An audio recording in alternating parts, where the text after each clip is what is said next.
Now, why would we pay somebody only $4 an hour? They're not very valuable to the marketplace. Now, we got to make that distinction, to the marketplace. Might be a valuable brother, a valuable member of the community, a valuable member of the church, valuable member in the sight of God, to the human family, of course, those kind of values. But to the marketplace, which is called what? Reality. Reality is, if you're not very valuable, you don't get much money.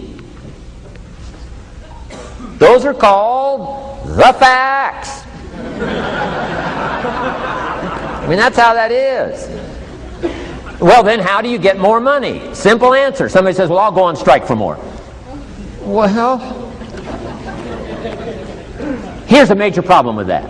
Here's a major problem with that. You can't get rich by demand.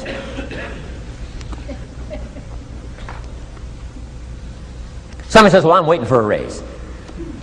I'm telling you, it's easier to climb than to wait for a raise. Why not just become more valuable rather than wait?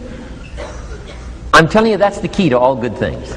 Becoming more valuable. Why would we pay somebody $400 an hour? They've become more valuable to the marketplace. See how this works? I'm telling you, this stuff is so easy. This is America. This is a ladder.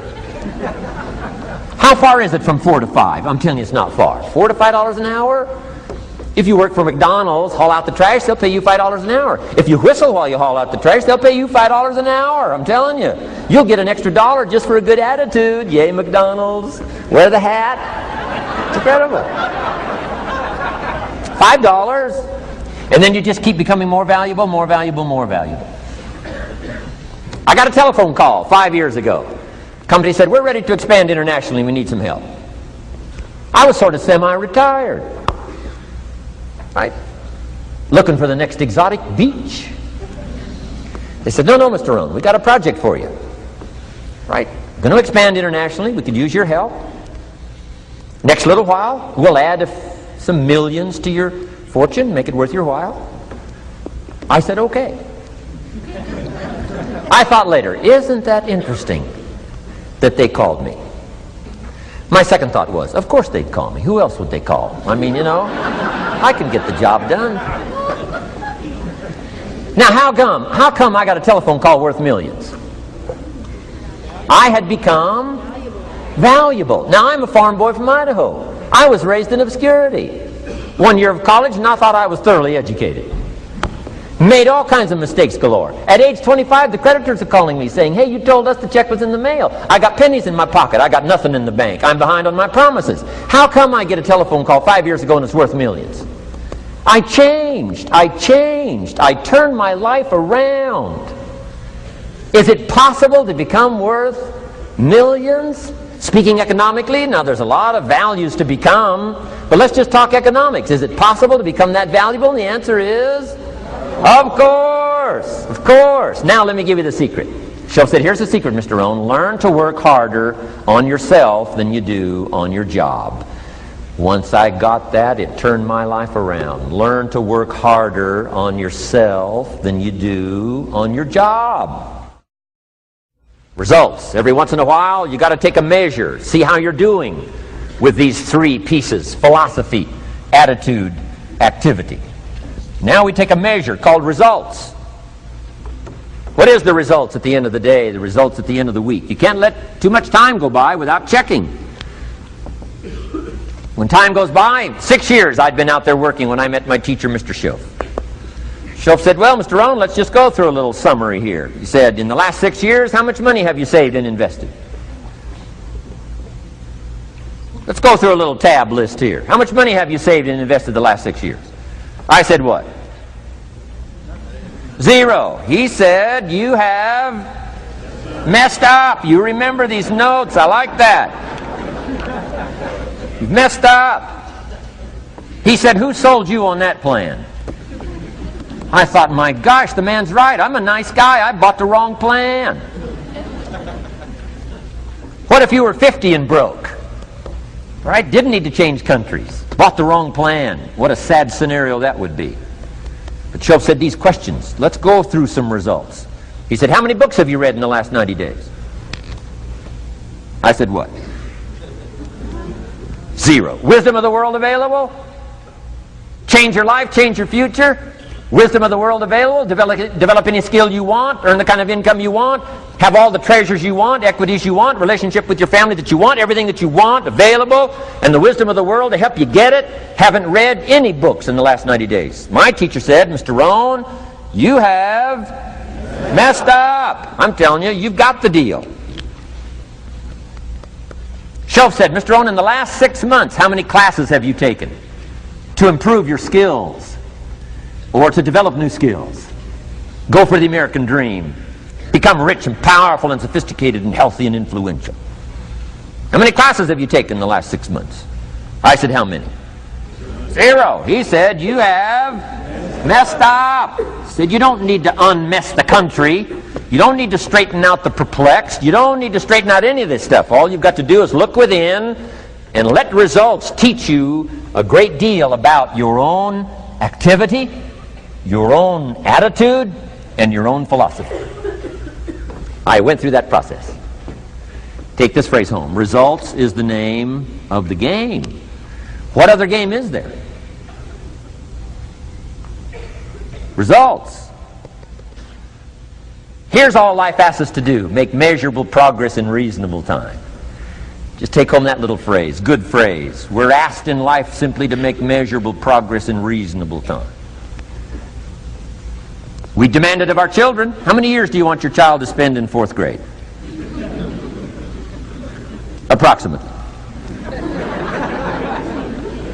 About 1. If it looks like they're not going to make it, we pour on the pressure, called legitimate pressure. Lack of results. Peer pressure, family pressure, school pressure, community pressure. Every other kind of pressure we can bring to bear. What? You can't stay more than 1 year in 4th grade. As parents, you'd have to leave the community. You say, well, what if they're nice kids? Wouldn't you give them 3 or 4 years? And the answer is no. You got to make better progress than that. So you got to check fairly often. Some things you got to check every day. Some things you got to check at least by the end of the week. Salesman joins this little sales company. He's supposed to make 10 calls first week. Wouldn't it be legitimate to call him in on Friday and say, John, what? How many calls? I mean, this stuff is simple. John says, well. Say, John, well won't fit in this little box here. Well. Now John starts with a story. You say, John, I made this little box so small so a story won't fit. I don't need a story. I need what? A number. A number. What will a number tell me? Everything. John's supposed to make 10 calls. What if he made 20? You say, wow, wow, we got somebody. What if he only made 1 call? Whoa. Will that tell us something about John's philosophy? And the answer is yes. Will it tell us something about his attitude? Of course.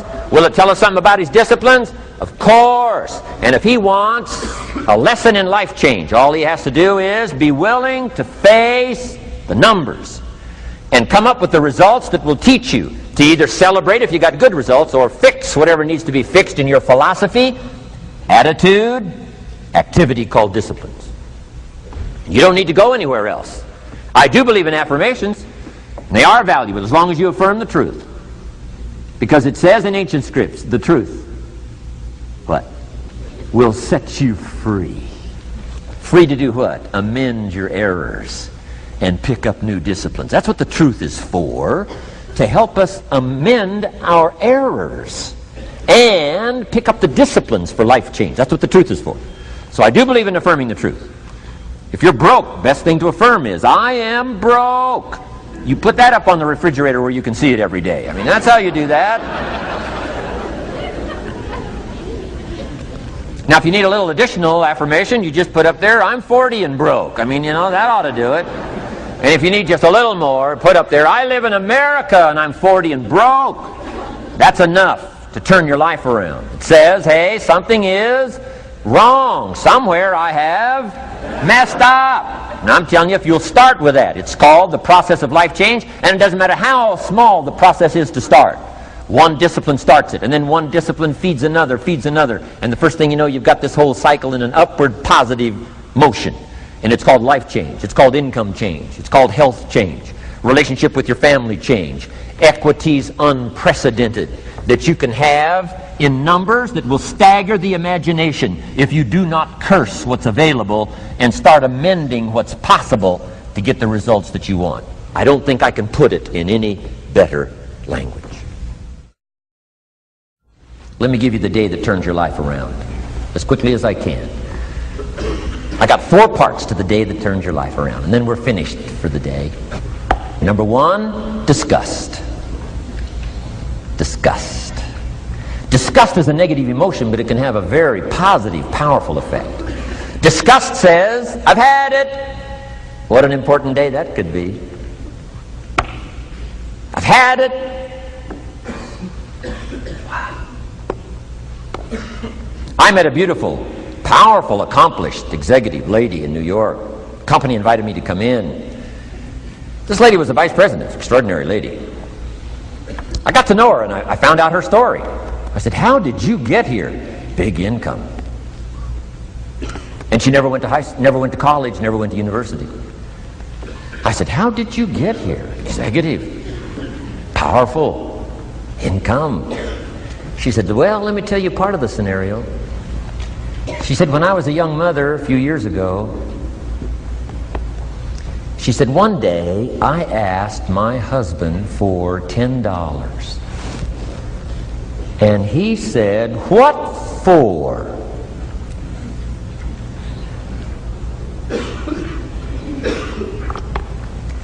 She said, before that day was over, I decided I would never, ever ask again. She said, I started studying opportunity, found it, took the classes, put myself through the schools, did the scenario. Now I'm vice president. I make a lot of money. And she said, I kept my promise. I've never, ever had to ask again. It's called a life-changing day. The day you say, enough is enough. Now, if you can add an act to your disgust, it helps. A man takes a shotgun to his car, blows out every window, destroys every tire, puts 100 rounds in it, and says, I've driven this embarrassing thing for the last time. And then he saves it. He saves it. And later when somebody says, how did you become rich and powerful? He says, let me show you this car. One day I'd had it up to here, I blew it to smithereens. Enough is enough. Powerful. Here's the last 3. Next is decision. Decision making is a life-changing day. If you went home today and in the next few days cleaned up a list of decisions, it could furnish enough inspiration for the next 5 years, 10 years. What an inspiring day, the day you can bring yourself to decide. And here's the 3rd one, desire, wanting too bad enough. Who knows the mystery of that? We don't know. But here's something I do know. Sometimes desire waits for a trigger, waits for something to happen. Who knows what the happening may be? A song, the lyrics, a movie, the dialogue, a seminar, a sermon, a book, an experience, confrontation with an enemy, a conversation with a friend who finally levels with you. Whatever the experience it is, it's so valuable. And here's my best advice. Welcome all experiences. You never know which one is going to turn everything on. Don't put up the walls. The same wall that keeps out disappointment keeps out happiness. Take down the walls. Go for the experience. Let it teach you. And here's the last one. Resolve. Resolve says I will. 2 of the most powerful words in the language.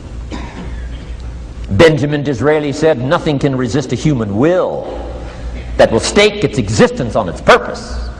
Shortly put, I'll do it or die. Best definition of resolve I got from a little junior high girl, Foster City, California. I'm going through some words one day. I got to this one and I asked the kids, who can tell me what resolve means? Some didn't know, some tried. Interesting. The last one was the best. Little girl about 3 rows back, she said, I think I know, Mr. Rohn. I said, what? She said, I think resolve means promising yourself you will never give up. I said, that's the best I've ever heard. She's probably giving seminars somewhere today, right? I mean, that's the best I've heard. I asked the kids, how long should a baby try to learn how to walk? How long would you give your average baby? Before you say, hey, enough's enough. No. Any mother in the world would say, you're crazy. My baby is going to keep trying what? Until. What a magic word. I want you to write it down. Until. Promise yourself you'll read the books until your skills change. You'll go to seminars until you get a handle on it. You'll listen to it until it makes sense.